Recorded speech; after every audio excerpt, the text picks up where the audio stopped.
आपको अलग अलग जो नेता हैं जिन्होंने इसे लेकर के बयान दिया है, उनकी क्या कुछ प्रतिक्रियाएं आपको सुनाते हैं।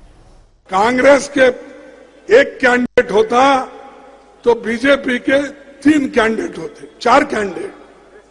एक तो कैंडिडेट जो रहता है वो दिखता है, और 3 कैंडिडेट ऐसे रहते हैं, ईडी वो दिखता नहीं, लेकिन वो एक कैंडिडेट है।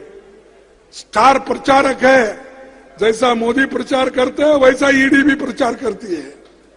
दूसरा सीबीआई, ये दूसरा है, वो भी हमारे कैंडिडेट के पीछे लगता है, कमजोर करने की बात करता है, वो एक है। फिर एक हमारे सीबीआई, इनकम टैक्स,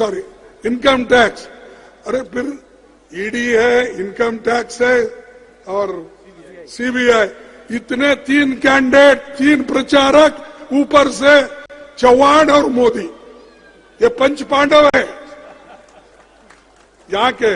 वो पांडव नहीं, फिर कोई मिस्टेक करेंगे, ये पांडव अलग है, हमारे हराने के लिए ये है। कभी कभी देखता हूं कि हमारे कांग्रेस अध्यक्ष जी खुद के मूड में आ जाते हैं।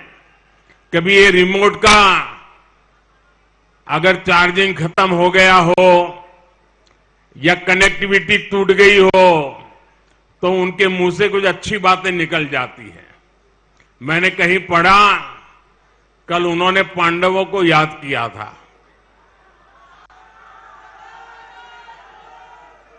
जब रिमोट चलता है तब वो सनातन को गाली देते हैं, लेकिन रिमोट बंद हो गया तो उन्होंने कल पांडवों को याद किया, मतलब सनातन को याद किया।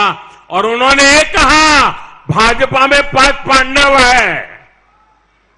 देखिए, जब सच बोलते हैं तो कैसी बात निकलती है जी। हमें गर्व है, हम 5 पांडवों के राह पर चल रहे हैं, इससे बड़ा गर्व क्या हो सकता है। कुछ बहुरूपियों ने छल कपट करके आपकी सरकार का अपहरण किया, आपकी सरकार चोरी की, मतलब चोरी कर ली, आपका लोकतंत्र चोरी कर लिया और उसे भ्रष्टाचार लोक में ले गए। अब उसे वापस कौन लाएगा? अगर आप हनुमान नहीं बनेंगे आज के दिन में, भगवान राम के पिताजी ने उनका वनवास कराया, ठीक है, वो वनवास में चले गए,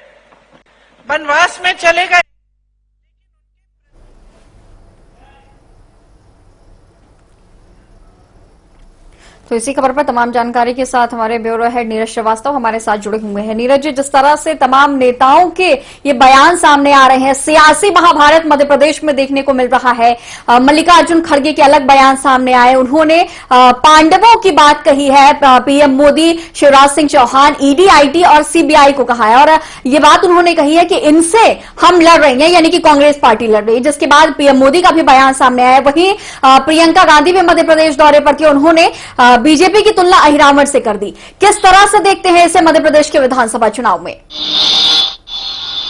देखिए, बिल्कुल हालांकि प्रदेश में चुनाव है और चुनावी दौर में ये जो बयानबाजी है वो अक्सर देखी जाती है। दोनों ही पार्टियां एक दूसरे पर हमलावर रहती है, तो इसके अलावा अयोध्या की भी रहती हुई, श्री राम की भी रहती हुई, तो अब कहीं ना कहीं सनातन की भी रहती हुई। बीजेपी ने कांग्रेस को फर्जी हिंदी करार दिया, लिखावटी हिंदी बताया, और ये नहीं कांग्रेस कहती है कि बीजेपी पर ही सामंतवाद का धक्का लगा हुआ है, यानी कि बीजेपी का सनातन का धक्का लगा हुआ है, जो पूजा पाठ कर सकती है। तो आज बड़े जो चेहरे हैं, केंद्रीय नेतृत्व के चेहरे हैं, चाहे वो हम बात कांग्रेस के राष्ट्रीय अध्यक्ष मल्लिकार्जुन खड़गे की कर रहे, तो उन्होंने कहीं ना कहीं महाभारत को याद करते हुए आज पांडवों की संज्ञा देना दी, और जिसमें पांडवों में प्रधानमंत्री नरेंद्र मोदी जो कि जिन्हें स्टार प्रचारक बताया गया बीजेपी का, और साथ ही सीबीआई को भी आगे उन्होंने नजर आए हैं। यानी मध्य प्रदेश की राजनीति में, इस सियासत में महाभारत की एंट्री हो चुकी है। पहले रामायण को लेकर के मुद्दे छिड़े रहते थे और अब महाभारत की भी एंट्री हो चुकी है, और तमाम नेताओं के बड़े बयान लगातार सामने भी आ रहे हैं। नीरज जी, तमाम जानकारियों के साथ बने रहने के लिए आपका बहुत शुक्रिया।